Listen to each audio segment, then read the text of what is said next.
গুজরাটের দাঙ্গায় কত লোককে খুন করেছিলেন আপনারা, আজও হাতে রক্তের দাগ আছে। ওরে তৃণমূল চুরি তো তোর থেকে শিখেছে, তৃণমূল চুরি করতে জানতো না, তৃণমূল চুরি করেওনি। তোদের মতো কিছু অপদার্থ থেকে, তোদের মতো কিছু অপদার্থের জন্য আজকে তুই পালিয়ে গেছিস আসল কাজটা করে বিজেপিতে, যাতে সিবিআই না ধরে, যাতে ইডি না ধরে, যাতে ইনকাম ট্যাক্স না ধরে, যাতে এনআইএতে না ধরে। মমতা ব্যানার্জি তো অনেক দূরের কথা, আগে দেবাংশুর সাথে লড়ুন, আগে দেবাংশুর সাথে লড়ুন, তারপরে কারোর সাথে লড়বেন।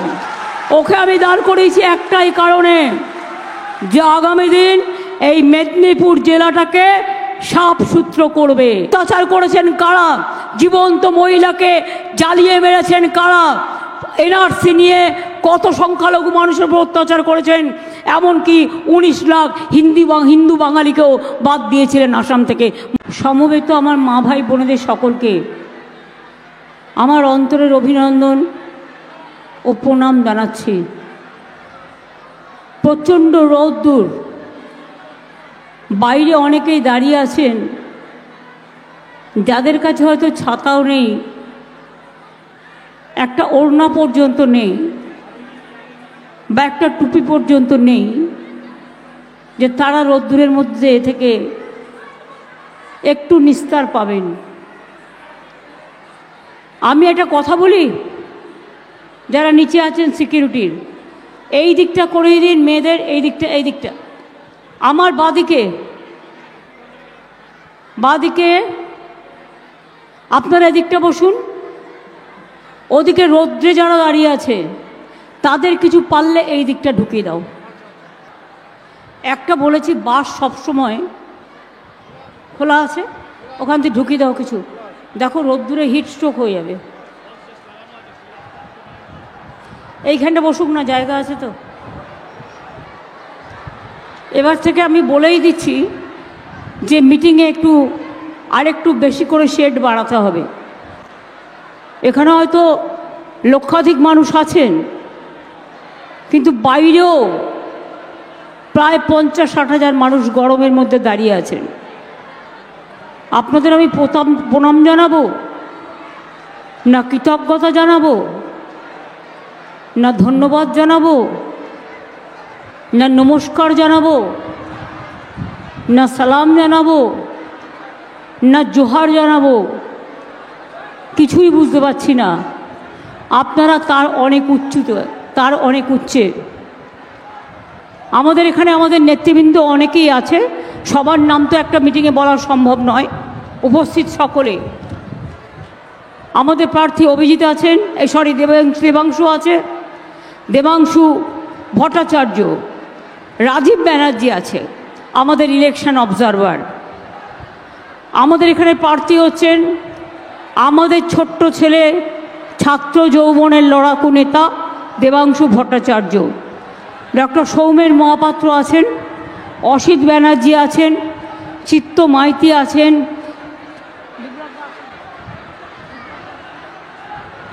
বিপ্লব রায়চৌধুরী আছেন, জ্যোতির্ময় কর আছেন, অখিল গিরি আছেন, সুকুমার দে আছেন, তিলক কুমার চক্রবর্তী আছেন, এছাড়াও আরও অনেকেই আছেন। সবার নাম আমি এই জন্য বলতে পারছি না যে একটা মিটিং থেকে এত নাম একসাথে বলা যায় না। আমি আজকে দেবাংশুর হয়ে আপনাদের কাছে ভোট প্রার্থনা করতে এসেছি। আমি জানি প্রচণ্ড গরম, বাংলায় 3 মাস ধরে ইলেকশন চলবে। আমি নির্বাচন কমিশনকে একদিন অনুরোধ করব, বেশি না, এই রকম একটা ফাটাফাটি রোদে 8 ঘন্টা দাঁড়িয়ে থাকুন তো, 8 ঘন্টা সময় কাটিয়ে যান। মেদিনীপুরের যে কোনো একটা জায়গা বেছে নিন, বা বীরভূম বা বাঁকুড়া বা পুরুলিয়া বা দুর্গাপুর বা আসানসোল বা বর্ধমানের একটা জায়গা বেছে নিয়ে 4 ঘন্টা দাঁড়িয়ে থাকুন এবং দেখুন, উপলব্ধি করুন রৌদ্রের মাত্রাটা কত বেশি।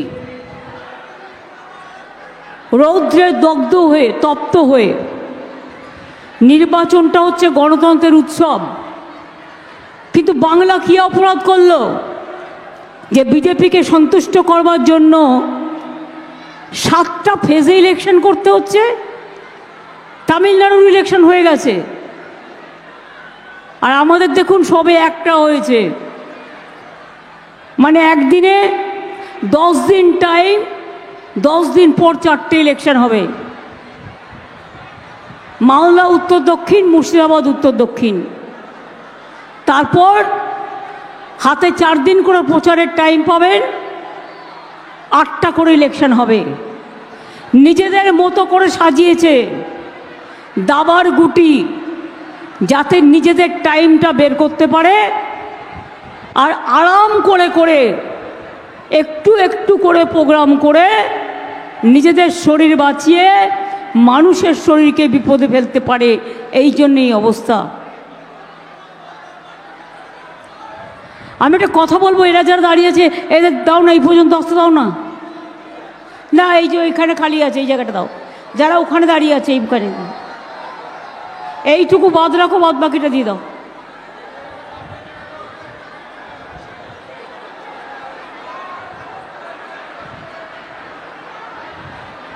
আমি মনে করি আমার নিজের জীবনের দামের থেকেও মানুষের জীবনের দাম অনেক বেশি।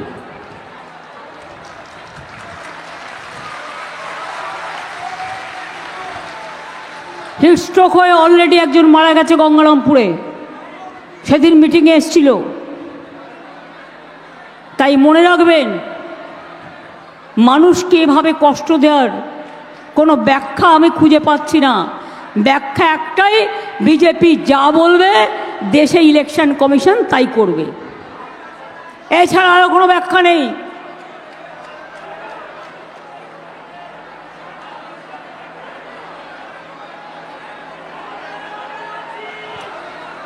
আমি বিশেষ করে মনে করি তমলুক জেলা, এই জেলা আন্দোলনের পীঠস্থান, স্বাধীনতা সংগ্রামীদের পীঠস্থান।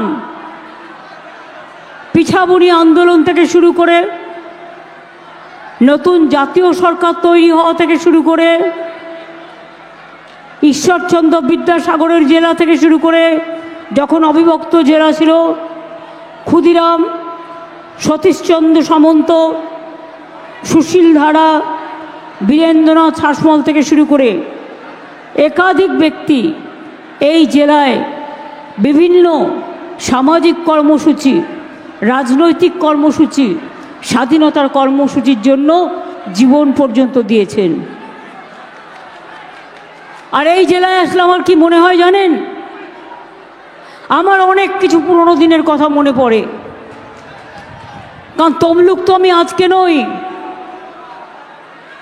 তমলুক মহিষাদল বা এগড়া বা নন্দীগ্রাম, পটাশপুর বা হলদিয়া, খেজুরি বা পাঁশকুড়া, মিদনাপুরে এদিকে ইস্ট আছে, ওদিকে ওয়েস্ট আছে, সব নিয়েই তমলুক জেলা পড়ে। এবং এই তমলুক জেলায় মনে রাখবেন, আমরা নন্দকুমার থেকে শুরু করে আমি সবার কথাই বলছি, মনে পড়ে সেই দিনগুলোর কথা যখন নন্দীগ্রামে গুলি চলেছিল। আমায় সিপিএমের গুন্ডারা মদ খেয়ে কোলাঘাটে আটকে দিয়েছিল, এবং কোলাঘাটে আমার গাড়িতে যখন পেট্রোল বোমা মারার চক্রান্ত হলো, সেদিন গোপাল গান্ধী রাজ্যপাল ছিলেন মাননীয়, রাত্রির 2টো নাগাদ আমাকে খবর পাঠালেন আমি যেন ওই 2 ঘন্টা ওখান থেকে সরে যাই, তা নাহলে আমাকে যে কোনো মুহূর্তেও মেরে ফেলতে পারে। আমি কিন্তু সেদিন আপনাদের জেলার কোনো নেতা নেত্রীদের দেখিনি যে রাস্তায় ছিলেন না। আলবাত চ্যালেঞ্জ জানিয়ে বলছি, বাধ্য হয়ে আমরা গেলাম। কোলাঘাট আমাদের বুক করা ছিল, কোলাঘাট থার্মেল পাওয়ারের যে গেস্ট হাউসটা আছে সেখানেও যাতে আমরা ঢুকতে না পারি বড় বাস রেখে দিয়েছিল। কি সাংবাদিক বন্ধুরা, মিথ্যে কথা বলছি না? যারা সেদিন ছিলেন তারা এই সত্যতা স্বীকার করবেন। কোলাঘাটে রেখে দিয়েছিল বাস, মানে বড় বাস, পাবলিক বাস, যাতে আমরা গেট দিয়ে ঢুকতে না পারি। সেই গেট টপকে জিনিসপত্র নিয়ে আমাদের ঢুকতে হয়েছিল। পরের দিন সকালে 10টা নাগাদ আমি আনিসুরকে ডেকে পাঠাই। আনিসুর পাঁশকুড়ার ছেলে, যে এখন জেলে আছে এইখানকার গদ্দারটার জন্য। সেদিন যখন কেউ ছিল না, আনিসুরকে বললাম, আনিসুর, ওরা তো আমি যেখানেই যাচ্ছি আটকে দিচ্ছে, তারা তো এতগুলো মানুষ গুলি খেয়েছে, আমাকে তো তাহলে পৌঁছতে দেবে না, কি করে পৌঁছাই বলতো? আমি বললাম, তোর স্কুটার বা বাইক কিছু আছে? বললো, হ্যাঁ দিদি, আমার একটা বাইক আছে। আরে কাউকে কিচ্ছু বলবি না, তুই বাইকটা চালাবি আর তোর পেছনে আমি বসবো, আর সিপিএম মেন রাস্তা হলেই আটকাবে, আমরা গ্রামের ভেতর ভেতর দিয়ে তমলুক পর্যন্ত আসবো। আগে তমলুক হাসপাতালে অনেকে ভর্তি ছিল, সেই জন্য যখন তমলুকে এসে পৌঁছেছি তখন সিপিএমের কাছে খবর গেছে, আরে এরা তো ঢুকে গেছে। তখন সেখানে বসে পড়েছে। যেই বসে পড়েছে, আমরা হাঁটতে হাঁটতে হসপিটালে গেছি। নিয়ে রাত্রে কোথায় থাকবো? তখন তো আর তমলুক এত ডেভেলপ ছিল না, মহিষাদল এত ডেভেলপ ছিল না, সেদিন তো কিছুই ছিল না। আমি চিত্ত মাইতিকে ধরলাম। চিত্ত মাইতি আর চিত্ত মাইতির বউ শিখা মাইতি আমার দীর্ঘদিনের পরিচিত। আমি চিত্তদাকে বললাম, চিত্তদা, একটা থাকার ব্যবস্থা করা যাবে একটা রাতের জন্য? চিত্তদা একটা গলির মধ্যে একটা ছোট্ট জায়গা দেখে আমাকে বলল, আজকের রাতটা আপনারা এখানে থেকে যান। কিন্তু থাকবো যে, আসার সময় তো দাঁত মাচনটাও নিয়ে আসতে পারিনি, ব্রাশটাও নিয়ে আসতে পারিনি। শিখা মাইতিকে ডেকে পাঠালাম রাত্রির বেলায়। বললাম, শোনো না শিখাদি, প্রবলেম হচ্ছে, আমি যে শাড়ি পরি সে শাড়ি তো আর পাওয়া যায় না সব জায়গায়। তোমাকে আমি শাড়ি চাইলে তুমি একদিনের জন্য নিশ্চয়ই আমাকে একটা পরার শাড়ি দিতে পারো, কিন্তু আমি যেগুলো পরি সেগুলো তো তোমরা পরো না। তুমি বরঞ্চ আমাকে মেয়েদের আর যার যা লাগে পরিধান করতে গেলে আমাকে দুটো দাও, আর বাদ বাকি শাড়ি আমি নিজেই কেচে নেবো, রাত্রে আমি শুকিয়ে নেব, পরের দিন আমি নন্দীগ্রাম যাব। এভাবেও দিন গেছে। তারপরে যখন গেলাম, কারো পাত্তা ছিল না, কেউ বেরোয়নি, না পিতা না পুত্র, কেউ না। আমি যখন গেলাম নন্দীগ্রাম হাসপাতালে, সুফিয়ান হয়তো এখানে উপস্থিত নেই, কোথায় আছে? আমি কথাগুলো মিথ্যে বলছি না সত্যি বলছি। আমি যখন নন্দীগ্রামে গেলাম তখন হাসপাতালে পেশেন্টদের দেখতে গেছিলাম, কাঁদানে গ্যাস ছুড়ল। আর তার ঠিক 15 দিন আগে আমার গল ব্লাডার অপারেশন হয়েছিল, কারণ আমি সিঙ্গুরের কৃষিজমি আন্দোলন নিয়ে, নন্দীগ্রামের আন্দোলন নিয়ে আমি 26 দিন অনশন করেছিলাম। তাই তখন আমার দুটো জিনিস শরীর থেকে বাদ দিতে হয়েছিল। জাস্ট অপারেশন হয়েছে, তার মধ্যে আমি বেরিয়েছি, তার মধ্যে ওরা আমাকে ওখানে চালালো, টিয়ার গ্যাস চালালো। সেই অবস্থায় এরা আমাকে একটা অ্যাম্বুলেন্সে করে কলকাতায় নিয়ে এলো। তারপর অনেক জল হলদি নদীর স্রোত দিয়ে বেরিয়ে গেছে। আজ পর্যন্ত কোনো বিচার পেয়েছে মানুষ? কল্যাণ ব্যানার্জি সেদিনকে সিবিআই করেছিলেন কোর্টে, কিন্তু আজ পর্যন্ত মানুষ কোনো বিচার পায়নি। 10 জন যারা হারিয়ে গেছিল আজও কিন্তু তারা ফিরে আসেনি। এরপরে হচ্ছে সেই ভয়ঙ্কর রাতের কাহিনী। কালী পুজোর দিন অপারেশন নন্দীগ্রাম, রাতের বেলায় আমার বাড়িতে মা কালী পুজো হয়, আমি ওই দিনটা বাড়িতে থাকি, কিন্তু আমি তৃণমূল ভবনে ছিলাম সেদিন। কারণ ফোন করছে বারবার, সুপ্রিয়ান ফোন করছে, কখনো তাহের ফোন করছে, কখনো আরও যারা আছেন ফোন করছেন, করে দেখুন দিদি কিভাবে গুলি চালাচ্ছে, গুলির আওয়াজ শুনুন, বোমার আওয়াজ শুনুন। সারা রাত বোমার আওয়াজ আর গুলির আওয়াজ শুনেছিলাম। সেদিনও কিন্তু ওদের পাশে কেউ ছিল না। তারপরে পরের দিন আমরা চলে গেলাম এবং ওখানে গিয়ে তমলুকে গিয়ে যখন উঠলাম, শুনলাম ওরা কাউকে ঢুকতে দিচ্ছেন না। চণ্ডীগ্রাম থেকে প্রেস পর্যন্ত ঢুকতে পারিনি, সবাইকে আটকে দেওয়া হয়েছে। চণ্ডীগ্রাম বলছি, সরি, চণ্ডীপুর, সোহমের কনস্টিটিউয়েন্সি, ঢুকতে দেওয়া হয়নি। ঘন্টার পর ঘন্টা আমরা অপেক্ষা করেছি। তমলুক থেকে চণ্ডীপুরের ওই জায়গাটা, কাবুল ছিল আমার সাথে, আগে এমএলএ ছিল কিন্তু এখনও তৃণমূলের নেতা।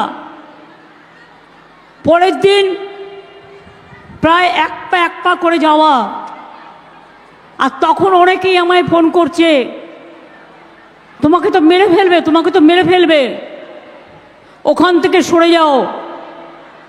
আমি বললাম আমি যখন এসেছি আমি সরব না, আমি যাবই, যা হবার হবে।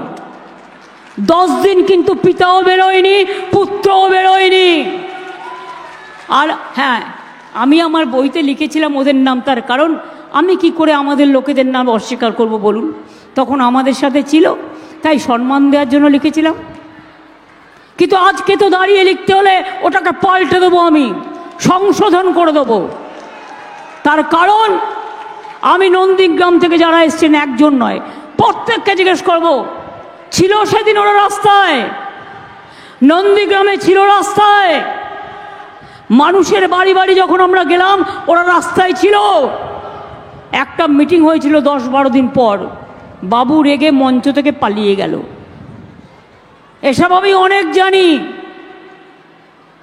এদের মনটা হচ্ছে কুচুটে ভরা।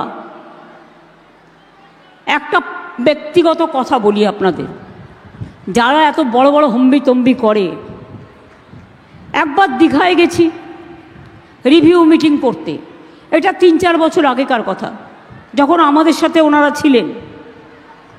তো যেতে যেতে আমি একটু মুচকি হাসি হেসেই বললাম, ওরে যদি কোনোদিন আমরা সরকারে না থাকি, আমাদের এখানে দীঘায় ঢুকতে দেবে তো? আমি ভাবছি এখানে একটা ছোট্ট ঘর বানাবো। সেই শুনে হম্বিতম্বি করে রেগে পালিয়ে গেল গাড়ি থেকে নেমে। গাড়িতে আমি ছিলাম, ও ছিল, আর একজন সাংবাদিক ছিল।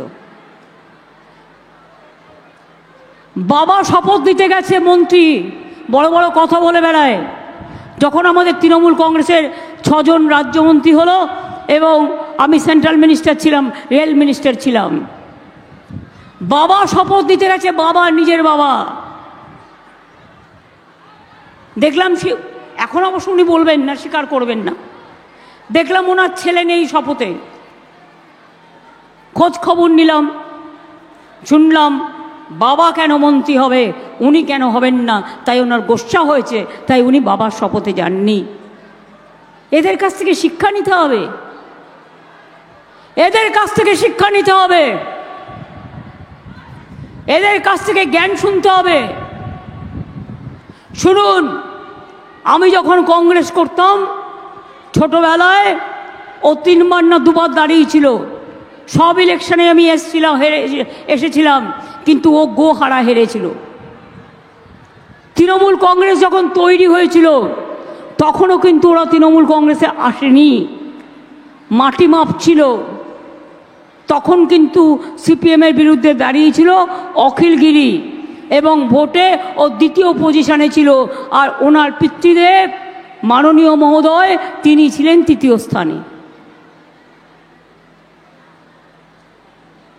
আর এখন তো দেখছেন কত ক্ষমতা, যেন মনে হচ্ছে গভর্নমেন্ট অফ ইন্ডিয়ার প্রেসিডেন্ট উনি। সিবিআই কার বাড়ি যাবে সেটা উনি ঠিক করবেন, ইডি কার বাড়ি যাবে উনি ঠিক করবেন, এনআইএ কার বাড়ি যাবে উনি ঠিক করবেন, কাকে কাকে জেলে ভরবেন সেটা উনি ঠিক করবেন, কার কার চাকরি খাবেন সেটা উনি ঠিক করবেন। ওনার এক পকেটে বোমা আর এক পকেটে সিবিআই এজেন্সি আর ইডি। নিজেই বলেছে বোমা ফাটাবো, কি বোমা না 26,000 টিচারের চাকরি খেয়ে নিয়েছেন। এটা গর্বের?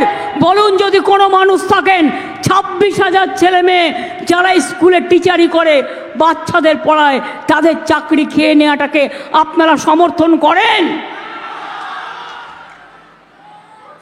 আজ যদি আপনাদের নিজেদের ঘরের ছেলে মেয়ে হতো তাহলে কি হতো? আর তারপরে এই রায়টা যে ওই দিন বেরোবে তুমি 48 ঘন্টা আগে জানলে কি করে? তার মানে তুমি কি রায়টা লিখে দিয়েছিলে না তোমার পার্টি অফিস থেকে লিখে দিয়েছিলে? এই যে 26,000-এর চাকরি খেয়েছো, 2.5 লক্ষ পরিবার আজকে মৃত্যুর সামনে লড়াই করছে। একজনের কিছু হলে তোমার বাড়ির সামনে জানবে, এরা কিন্তু আসবে, এরা কিন্তু বিচার চাইবে, এরা কিন্তু বিচার চাইবে। এর মধ্যে মিদনাপুরেরও নিশ্চয়ই অনেক আছেন, অনেক পরিবারের ছেলেমেয়েরা আছেন, কম নেই। আমি কিন্তু বলছি আমরা কিন্তু আপনাদের সাথে আছি। আমি এর শেষ দেখতে চাই। আর যাকে প্রার্থী করেছেন মহানুভব, একেবারে ঈশ্বরের পরেই উনি, নাকি ঈশ্বরের ওপরে হবে? কোথায় কোথায় স্টুডেন্টদের চাকরি খেতেন, চাকরি যারা কর্মপ্রার্থী চাকরি খেতেন। আবার 4 সপ্তাহে 12% শুধু টাকা ফেরত দাও। আপনি সারা জীবন কাজ করে সারা জীবনে যে টাকা খেয়েছেন, আপনি শ্রম দিয়েছেন, আপনি শ্রমের পরিবর্তে টাকা কখনো ফেরত পাওয়া যায়? যায়। একই ফেরত আমি চাই, দিতে হবে। আর যিনি এখানে এই ছাত্রছাত্রীদের চাকরি খাওয়ার জন্য প্রথম হাত নেড়েছিলেন, প্রথম সই করেছিলেন, এই মানুষটা আজকে আপনাদের এখানে দেবাংশুর বিরুদ্ধে লড়াই করছে। আগামী দিন ওনার কাছ থেকে বিচার পাবেন? কোনো বিচার পাবেন? বিচারকের উনি হচ্ছেন, কি বলবো, ভাষা আসছে না,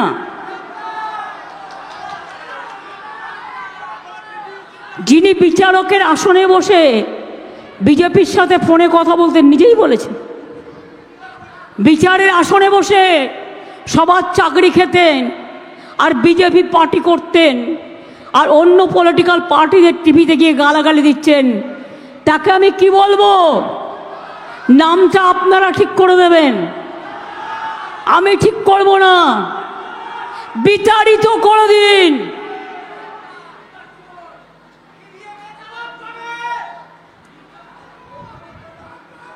লোডশেডিং করে, ইভিএম চুরি করে নন্দীগ্রামে আজও মামলা ঝুলছে কোর্টে। 2.5 বছর হয়ে গেল, কোনো বিচার হয়নি। তার কারণ লুকিয়ে লুকিয়ে ভোটের মেশিন কারচুপি করেছিল। ইলেকশন ডিক্লেয়ার হওয়ার পরেও এ কাজ যারা করেছে তাদের মনে রাখবেন, ঈশ্বরও ক্ষমা করবে না, আল্লাহও ক্ষমা করবে না।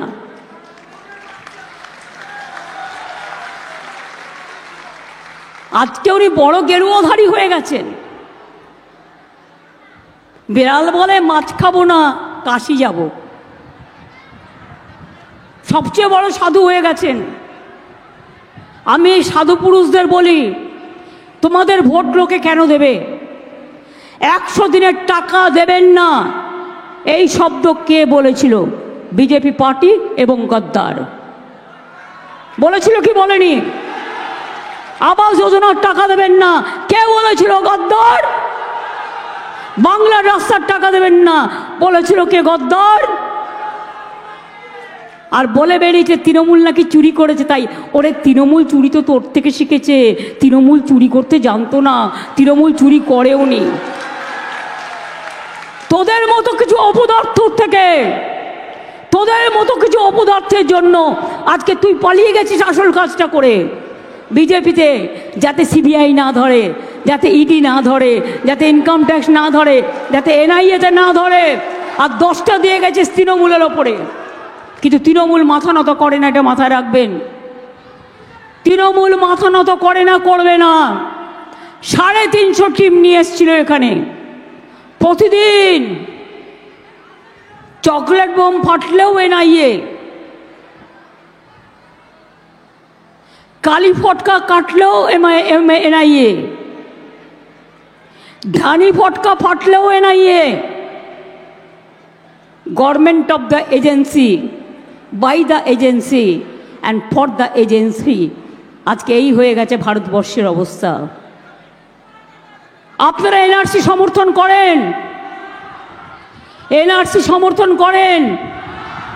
এনআরসি হলে কি হবে জানেন তো? তা গদ্দারকে প্রশ্ন করছেন না কেন? আমরা সবাই দেশের বাইরে চলে যাব আর তুমি একা ফুটবল খেলবে? বাবা বলো, তুমি হাফ প্যান্ট পরে একা ফুটবল খেলবে? বলুন, খেলা হবে, ঘরে ঘরে খেলা হবে, মা বোনেরা খেলবে, রূপসীরা খেলবে, কন্যাশ্রীরা করবে, শিক্ষাশ্রীরা খেলবে, সংখ্যালঘুরা খেলবে। আর এখন মুসলিম এলাকায় গিয়ে টাকা পয়সা কিছু দিয়ে বলছে, শোনো তৃণমূলের ভোটটা কাটো।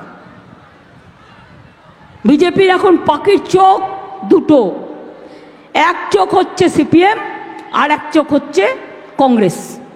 বাংলায় কোনো জোট নেই, মনে রাখবেন। আমরাই জিতলে ইন্ডিয়াতে গিয়ে ইন্ডিয়া সরকার তৈরি করব সবাইকে নিয়ে, কিন্তু বাংলায় কোনো জোট নেই। বাংলায় ওটা বিজেপির জোট, ওটা বিজেপির ভোট। তাই ভয় পেয়ে সবাই নাকি চোর, উনি সাধু।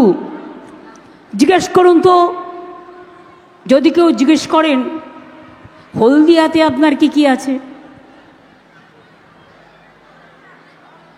নন্দীগ্রামে কি কি আছে, বাড়িঘর কি কি আছে, সম্পত্তি কি কি আছে, মাছ ধরতে দান কিসে করে, পেট্রোল পাম্প কাদের আছে, সব যদি জিজ্ঞেস করতে চান কোনোদিন কোনো উত্তর পাবেন? পাবেন না, কারো বুকে সাহস নেই। আর যিনি এখানে দাঁড়িয়েছেন তিনি ভাবছেন এটাও বিচারালয়, তাই তিনি কখনো বলছেন পদত্যাগ করতে হবে। আমি বলি আগে নিজে দেহ ত্যাগ করুন, তারপরে পদত্যাগের কথা বলবেন। আগে প্রথমে নিজের লজ্জাটা ঢাকুন।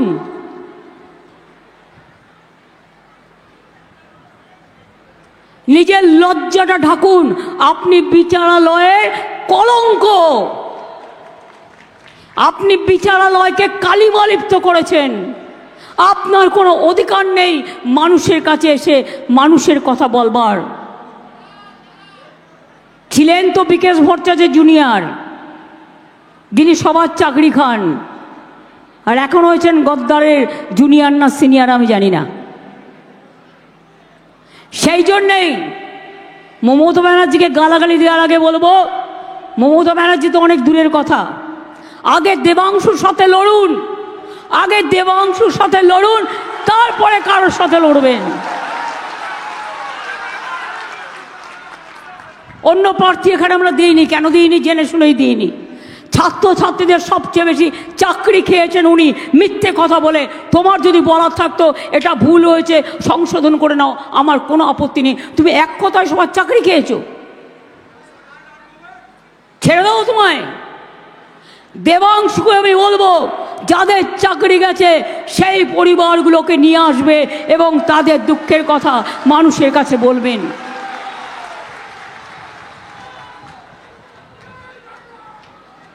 প্রশাসন গেছে কোর্টে, প্রশাসন প্রশাসনের মতো করবে, ছাত্রছাত্রীরাও গেছে। আমি সারা বাংলার সমগ্র মানুষকে বলবো, দেখুন আজ যদি ভাবে 26,000-এর চাকরি চলে যায়, 2.5 লক্ষ পরিবার, তাকে বলছে 8 বছর কাজ করেছে, ওই 8 বছরের 12% সুদ সহ সব টাকা ফেরত দিতে হবে। একটা লোক শ্রমদান করেছেন, শ্রমদানের বিনিময়ে সে টাকা ফেরত দিতে পারে? একটা লোক কাজ করেছে তো, স্কুলগুলো চলবে কি করে?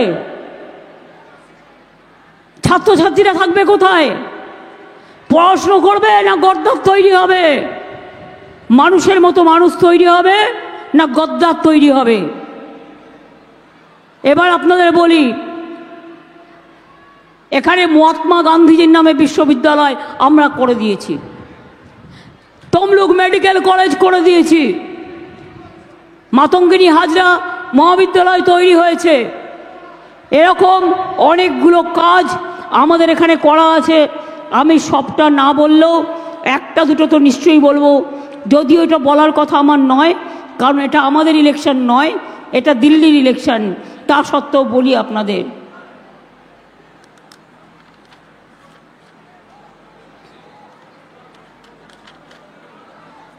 আচ্ছা একবার চোখ মেলান তো, হলদিয়া আসানসোল এক্সপ্রেস ট্রেন কে করে দিয়েছিল? মনে আছে তো? Malda town Digha express via Rampurhat কে করে দিয়েছিল? তমলুক দীঘা রেল লাইন কে করেছিল? 9 মাসের মধ্যে করে দিয়েছিলাম। সিঙ্গুর নন্দীগ্রাম রেল লাইনও করে এসেছিলাম। দীঘা জলেশ্বরী পুরী রেল লাইন কে করেছিল?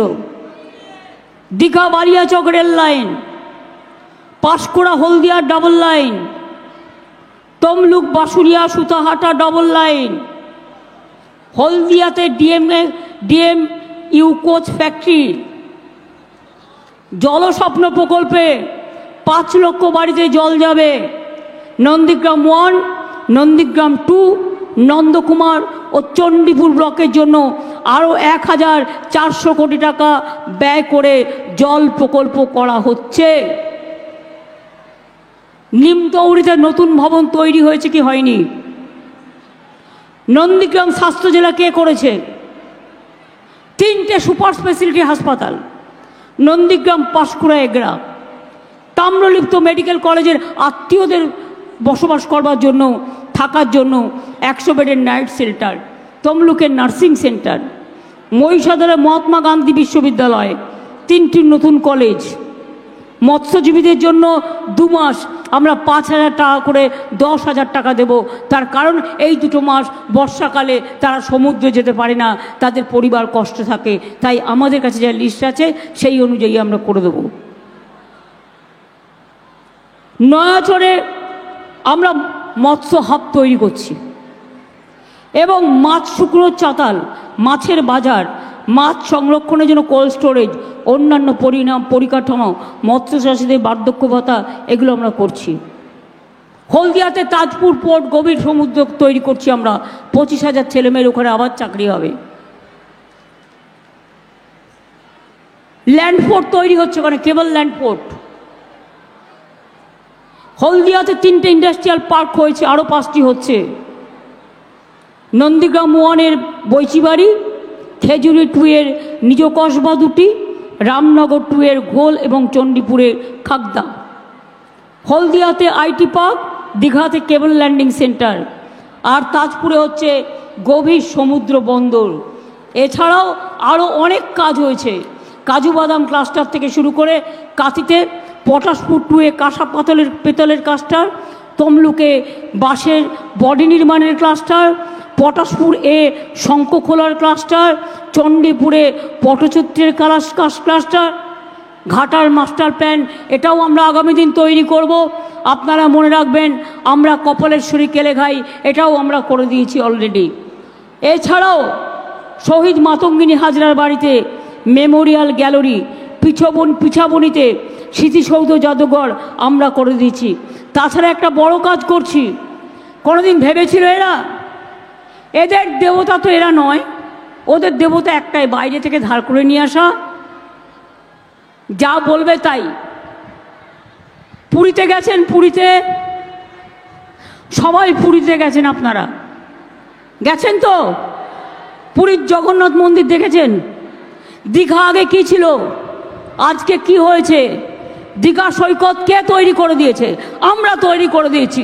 ওর ওপর 3টে ব্রিজ কে তৈরি করে দিয়েছে? আমরা তৈরি করে দিয়েছি। মন্দারমণি কে তৈরি করে দিয়েছে? আমরা তৈরি করে দিয়েছি।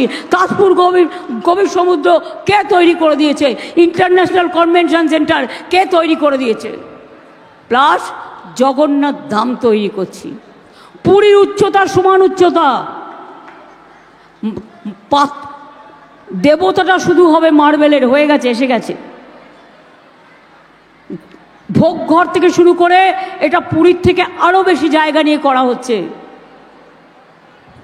সমুদ্রে যখন মানুষ আসে একটু দেবদেবতার মন্দিরে যায়। পুরীতে লোক যেমন সমুদ্রে যায়, জগন্নাথ ধামকেও দেখতে যায়। সেরকম যারা দীঘায় আসবে এবং সারা পৃথিবী থেকে আমি চাই দীঘা সমুদ্রে দেখে যাক জগন্নাথ ধাম বাংলার, দেখবেন আর ভাববেন মনে মনে ঈশ্বরকে অনেক ধন্যবাদ।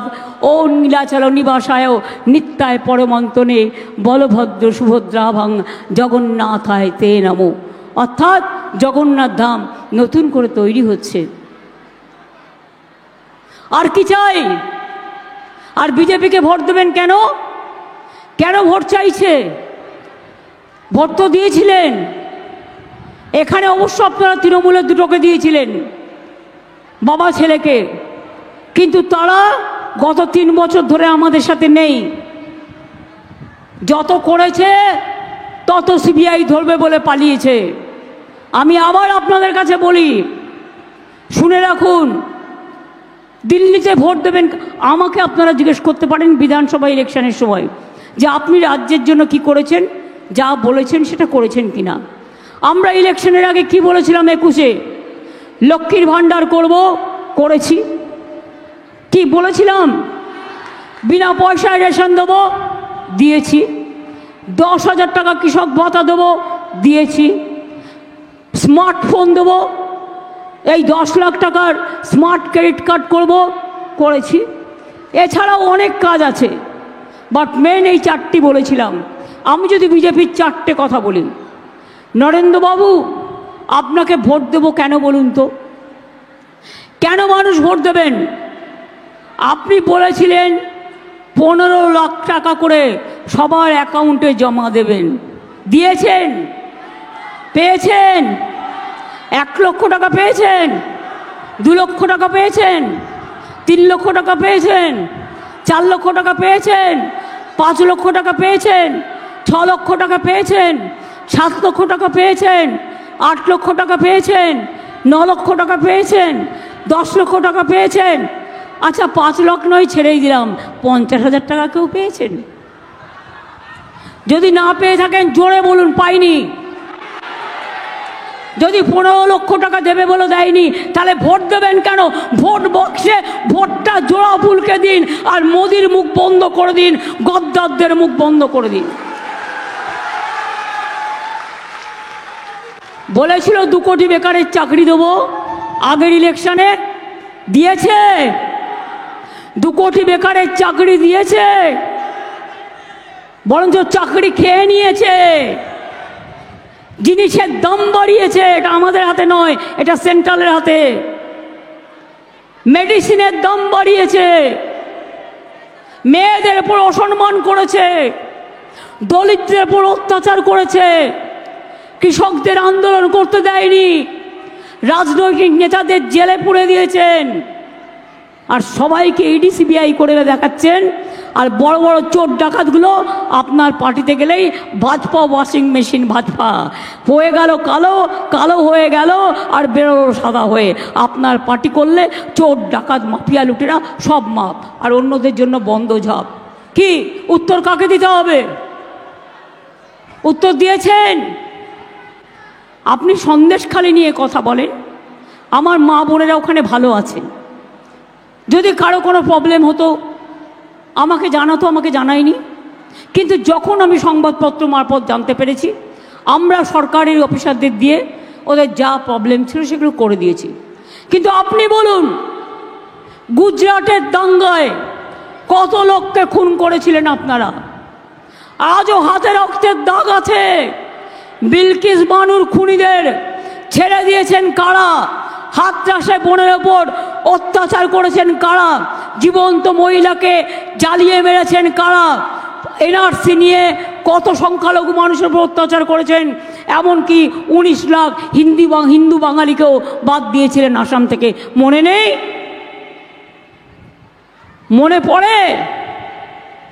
আজকে আবার বলছে এ क्या है आप क्यों मांस मछली खाएंगे, मछली मत खाओ, ডিম मत खाओ, মাংস मत खाओ।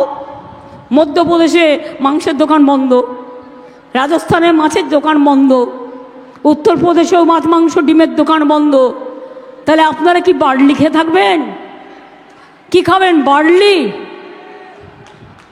বার্লি খাবেন আর মোদিকে ভোট দেবেন, বার্লি খাবেন আর গদ্দারকে ভোট দেবেন। কে কি খাবে না খাবে এটা তার নিজস্ব অধিকার। আমরা কাউকে বলতে পারি না তুমি এটা খাবে না, তুমি এই ধর্ম পালন করবে না, তুমি এই কাপড় জামা পরবে না, বলতে পারি? বলার অধিকার আপনারা আমাকে দেননি। আমরা ছোটবেলা থেকে সব শিখিনি। মনে রাখবেন, আজকে জাতি বিক্রি করে দিচ্ছে এনআরসির নামে, ক্যান নামে, ইউনিফর্ম সিভিল কোডের নামে জাতি বিক্রি করে দিচ্ছে, ধর্ম বিক্রি করে দিচ্ছে, দেশ বিক্রি করে দিচ্ছে, ইতিহাস বিক্রি করে দিচ্ছে, জিনিসের দাম বাড়িয়ে দিচ্ছে, মেডিসিনের দাম বাড়িয়ে দিচ্ছে, বেকার বাড়িয়ে দিচ্ছে, আর লোকে প্রতিবাদ করলেই জেলে পাঠিয়ে দিচ্ছে। এই বাবু যদি আবার ক্ষমতায় আসেন তাহলে দেশে আর কোনো দিন নির্বাচন হবে না, কেউ আর কোনো দিন ভোট দিতে পারবেন না, আর কারো কোনো অধিকার থাকবে না। সংখ্যালঘু ভাই বোনেরা ভয় পাচ্ছেন কেন? আমি তো আছি। তপশিলি ভাই বোনেরা ভয় পাচ্ছেন কেন? আমি তো আছি। আদিবাসী ভাই বোনেরা ভয় পাচ্ছেন কেন? আমি তো আছি। ভূমিজ সম্প্রদায়ের যত কমিউনিটি আছেন ভয় পাচ্ছেন কেন? আমি তো আছি। হিন্দু বাঙালিরা, তাদের মধ্যেও অনেক ধর্মীয় রীতিনীতি থাকে, ব্রাহ্মণদের একটা, কায়স্থদের একটা, বৈশ্যদের একটা, শুদ্ধদের একটা, সব ঠিক করে দেবে। একটা নীতি মেনেই চলতে হবে। নীতিটা কি? যা বলবে বিজেপি সেটাই আপনার ধর্ম। মা দুর্গা না, চলবে না। ममता जी तो माँ दुर्गा का पूजा नहीं करने देता है, ममता जी तो सरस्वती पूजा करने नहीं देता है। कि बांग्लाय दुर्गा पूजा হয় কি হয় না? सरस्वती পুজো হয়, কালী পুজো হয়, শিবের পুজো হয়, রোজা হয়, ইফতার হয়, ঈদ মোবারক হয়, জায়ের থান আছে, মাজিদ থান আছে, গির্জা আছে, ধামসা মাদল আছে, বায়ুল আছে, মা বোনেরা আছে, সব কিছু আছে বাংলায়। তাই মনে রাখবেন, বাংলার উপর কেন অত রাগ জানেন? বাংলাকে ওরা সহ্য করতে পারে না, বাংলাকে সহ্য করতে পারে না। কারণ বাংলাই একদিন ভারতবর্ষের রাজধানী ছিল। অন্য সবাই চুপ হয়ে গেলেও বাংলা কোনোদিনও চুপ করে থাকবে না, বাংলা প্রতিবাদ করবে, বাংলা গর্জন করবে। মনে রাখবেন। হঠাৎ কদিন আগে শুনলাম বলছে 3 মাস বাদে লক্ষ্মীর ভাণ্ডার বন্ধ করে দেবো। আমি বললাম সাহস তো কম নয় ছোকরা, সাহস থাকা ভালো, দুঃসাহস থাকা তো ভালো না। এটা ফোড়েবাজ তোমাদের দিল্লির টাকা নয়, এটা বাংলার টাকা, মায়ের টাকা, বোনের টাকা, আত্মসম্মানের টাকা। যতদিন বেঁচে থাকবেন লক্ষ্মীর ভাণ্ডার পেয়ে যাবেন, 60 বছরেও শেষ হবে না। আমি বাড়িয়ে দিয়েছি, আপনারা পেয়ে যাবেন, চিন্তার কোনো কারণ নেই। কৃষকরাও কৃষক ভাতা পান। একটা অ্যাক্সিডেন্ট লোক মারা গেলে পর্যন্ত আমি সঙ্গে সঙ্গে তাকে নিয়ে আসি। এই কদিন আগে একটা মিদনাপুরের বাস অ্যাক্সিডেন্ট করলো পুরীতে, আমি সঙ্গে সঙ্গে সুজিতকে পাঠিয়ে তাদের নিয়ে আসলাম। রেল অ্যাক্সিডেন্ট হলো, আমি সঙ্গে সঙ্গে ছুটে গেলাম, প্রত্যেকটা পরিবারকে চাকরি দিয়েছি, তাদের সাহায্য করেছি, সব সময় করে দিই। কিন্তু আমি তো এটুকু আশা করি যে আপনারা আমাকে এটুকু কাজ করার সুযোগ দেবেন। অনেক জ্বালাচ্ছে আমাদের। যেদিন থেকে ক্ষমতা এসছে, আগে সিপিএম জ্বালিয়েছে, আর এখন ওদের দোসর বিজেপি জ্বালাচ্ছে, রাত দিন জ্বালাচ্ছে, সব টাকা বন্ধ করে দিচ্ছে। 100 দিনের কাজে গরিবদের টাকা দেয়নি, কোনো দুর্নীতি হয়নি। আমি চ্যালেঞ্জ করে বলছি, এই গদ্দার, তোর যদি ক্ষমতা থাকে তুই বল 4টে শ্বেতপত্র প্রকাশ করতে, একটা হচ্ছে উত্তরপ্রদেশের, একটা মহারাষ্ট্রের, একটা বিহারের, একটা বাংলার, এবং সাথে এজি রিপোর্টও রাখতে হবে। প্রমাণ করো। প্রমাণ না করে বলে দিচ্ছ চোর। গরিব লোকগুলো 100 দিনের কাজ করেছে, 3 বছর টাকা দাওনি। আমাদের লোকেরা দিল্লিতে গেছে আন্দোলন করতে, চুনোপুটি মন্ত্রী খায় না মাথায় দেয়, তিনি 5 মিনিট টাইমও দেয়নি, টাইম দিয়ে অ্যাপয়েন্টমেন্ট ক্যান্সেল করে দিয়েছে। কিন্তু আমরা দিয়েছি, আমরা বলেছিলাম চিন্তা করবেন না, এই গরিব লোকগুলোকে 59 লক্ষ লোকের টাকা কেন্দ্রের দেওয়ার কথা, কেন্দ্র দেয়নি, কিন্তু আমরা দিয়েছি, মনে রাখবেন। এবং আগামী দিন কর্মশ্রী প্রকল্প করছি। এটা ছিল 100 দিনের কাজ, হতো 30 দিনের, কিন্তু আমরা বাংলা থেকে প্রোগ্রাম করেছি, সেটার নাম কর্মশ্রী। 50 দিনের কাজের গ্যারেন্টি, এবং 50 দিন কেউ করলে 10 দিন আরও বেশি করতে পারে। এর জন্য দিল্লিতে টাকা চাইতে হবে না, আমরাই দেবো টাকা, রাজ্য দেবে টাকা। বাংলার বাড়ি 43 লক্ষ বাড়ি আমরা ক্ষমতায় আসার পর করে দিয়েছি, আরও 11 লক্ষ বাড়ির লিস্ট পড়ে আছে। সেই বাড়িগুলো কেন্দ্রীয় সরকার ফোন করে করে, ও বিজেপি কল সেন্টার থেকে এখন বলছে কাউকে কাউকে, आप फिर नाम लिखाइए आपको दे देंगे, बस तुमको देने का जरूरत नहीं है, इसी के लिए नहीं है, चुनाव का टाइम में झूठा मत बोलो। এই 11 লক্ষ লোকের বাড়ির টাকা আমরা ডিসেম্বরে ফার্স্ট কিস্তি দেব, এবং আমরা আরও 3-4 মাসের মধ্যে সেকেন্ড কিস্তিও দিয়ে দেবো, যাতে তারা 1,20,000 টাকা করে পায়। তাহলে কি মা বোনেরা, লক্ষ্মীর ভাণ্ডার চলবে কি? কন্যাশ্রী চলবে, শিক্ষাশ্রী চলবে, যজ্ঞশ্রী চলবে, ঐক্যশ্রী চলবে, মেধাশ্রী চলবে, লোকপ্রসার চলবে, কৃষক ভাতা চলবে, সমুদ্র সাথী চলবে, উন্নয়নের ধারা অব্যাহত থাকবে। তাই যদি থাকে, তাহলে আগামী দিন মনে রাখবেন, আপনাদের ভোট প্রার্থী অন্য কেউ নয়, দেবাংশু।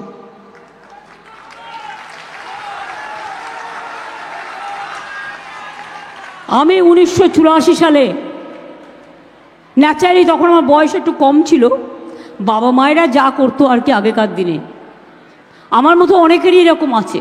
আমার দাদা আমার থেকে বয়সে ছোট, আমি ওর থেকে 5 বছর বড়। এ আমার বইতে লেখা আছে, নতুন করে বলার কিছু নেই। তো আমি ইলেকশনে জিতে গিয়েছিলাম যাদবপুর থেকে কন্টেস্ট করে। সেটা ছিল 1984 সালের নভেম্বর মাস, ইন্দিরা গান্ধীর মৃত্যুর পর। আর আজকে এই নভেম্বরে ওটা কিন্তু 40 বছর পূরণ হবে, কারণ আমি রাজনীতি করি 10-11 বছর বয়স থেকে। তাই দেবাংশীকেও পাঠিয়েছে এখানে বোয়াল মাছে খবল মারতে, মানুষের মাঝে দাঁড়িয়ে কাজ করতে। আমি সেদিন থেকে কাজ করতাম বলেই সিপিএম ভয় পেয়ে সবাইকে হারাবার চেষ্টা করতো, কিন্তু আমাকে হারাতে পারতো না। যে কায়দায় ইলেকশন করেছিল ওরা নন্দীগ্রামে, আমি নন্দীগ্রামের মানুষকে ভালোবাসি, কিন্তু আমি ভাবতেও পারি না পুলিশের একটা দল, মানে তখনকার যারা ইলেকশন কমিশনে ছিল, এবং টাকা কত টাকা আছে জানেন? ইলেকশনের আগে কাউকে 50,000 পকেটে দিয়ে দেয়, কাউকে 1 লাখ দিয়ে দেয়, কাউকে 2 লাখ দেবে, কাউকে 5 লাখ দেবে। টাকা নেবেন কি নেবেন না আপনার ব্যাপার। আপনাদের তো 15 লক্ষ টাকা পাওনা আছে, তাই না? যদি টাকা দেয়ও সেটা ওদের টাকা নয়, পাপের টাকা। 15 লক্ষ টাকা তো দেয়নি। আপনার খাবার ইচ্ছা হলো আপনি খেয়ে নিন, কিন্তু ভোটের বাক্সে উল্টে দিন, তৃণমূলকে জোড়াফুলকে ভোট দিন, এটা মাথায় রাখবেন। মনে থাকবে কথাগুলো। কি দেবাংশুকে জেতাবেন তো? ও হয়তো কোনোদিন ভাবেইনি ও ইলেকশনে লড়বে, যেমন আমি কোনোদিন প্রথমে ভাবিনি যে আমাকে দাঁড় করাবে। ওকে আমি দাঁড় করিয়েছি একটাই কারণে, যে আগামী দিন এই মেদিনীপুর জেলাটাকে সাফ সূত্র করবে, এবং এই মেদিনীপুর জেলায় ঘুরে বেড়াবে তমলুক থেকে কন্টাই, কন্টাই থেকে তমলুক, মহিষাদল, নন্দীগ্রাম, ময়না, সবং থেকে শুরু করে ওদিকটা আছে। কিন্তু আমি বলবো মিদনাপুর পূর্বটা নতুন জেলা, এটাই দেখো ভালো করে। বাদবাকি কাজ তো আমি আপনাদের সাথে আছি। আমি কথা দিলে কথা রাখি। কি ভোটটা দেবেন তো? জোড়া ফুলে ভোটটা দেবেন তো? আবার পুলিশ এসে ভয় দেখালো, ভয় পাবেন না তো? মনে রাখবেন 1 মাস বাদে ওরা গেছে, প্রথম নির্বাচন হয়ে গেছে, মোদিবাবু ঘাবড়ে গেছে। প্রথম নির্বাচন হয়ে গেছে, বিজেপি ঘাবড়ে গেছে। এত সস্তা নয়, ইসবার 400 পার। এতই সস্তা মানুষ বলছে ইসবার 200 নেই হোগা পার।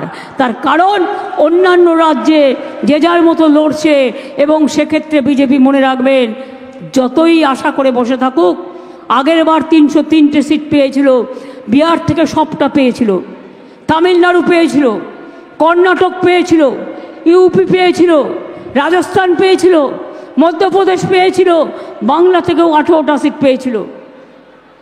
কিন্তু এবার সে গুড়ে বালি, এবার সে গুড়ে বালি। আমরা বাংলায় জোট না করলেও ইন্ডিয়া জোটকে ক্ষমতায় দিল্লিতে আমরাই নিয়ে আসবো, এটা মাথায় রাখবেন। এবং তা যদি করতে হয় তাহলে আমার সাথে স্লোগান দিয়ে বলুন, অলি গলি মে শোর হে,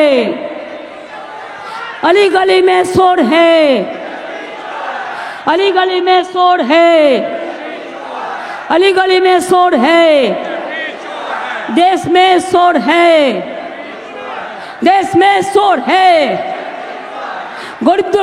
গরিবদের টাকা দাওনি কেন? বিজেপি জব দাও। 100 দিনের টাকা কোথায় গেল? বিজেপি জব দাও। বাংলার বাড়ি টাকা কোথায় গেল? বিজেপি জব দাও। 26,000 লোকের চাকরি গেল কেন? বিজেপি জবাব দাও। জবাব তোমায় দিতেই হবে, জবাব তোমায় দিতেই হবে।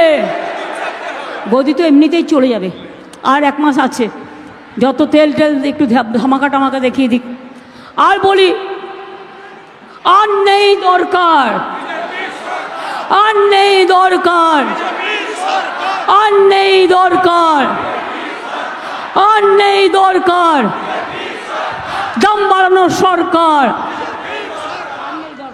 দাম বাড়ানোর সরকার, এনআরসি সরকার, সিএএ সরকার, সিভিল কোডের সরকার, ডাকাতির সরকার, লুটেরার সরকার, চোরেদের সরকার, পকেটমারের সরকার, পকেটমারের সরকার।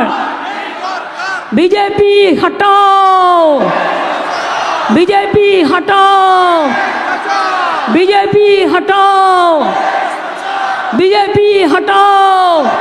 আরে বিজেপি হটাও, বিজেপি হটাও, বিজেপি হটাও, বিজেপি হটাও, বিজেপি হটাও।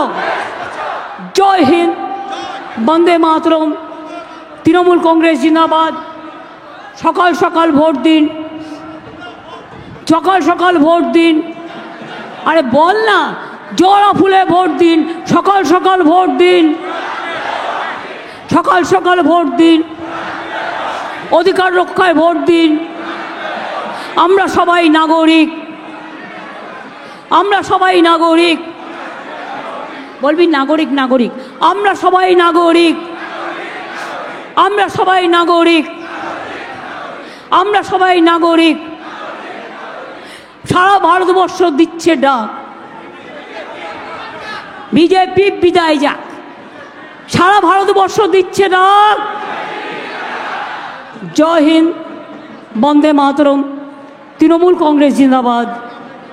জয় বাংলা, জয় বাংলা, জয় বাংলা, জয় বাংলা, জয় বাংলা, জয় বাংলা, জয় বাংলা, জয় বাংলা, জয় বাংলা।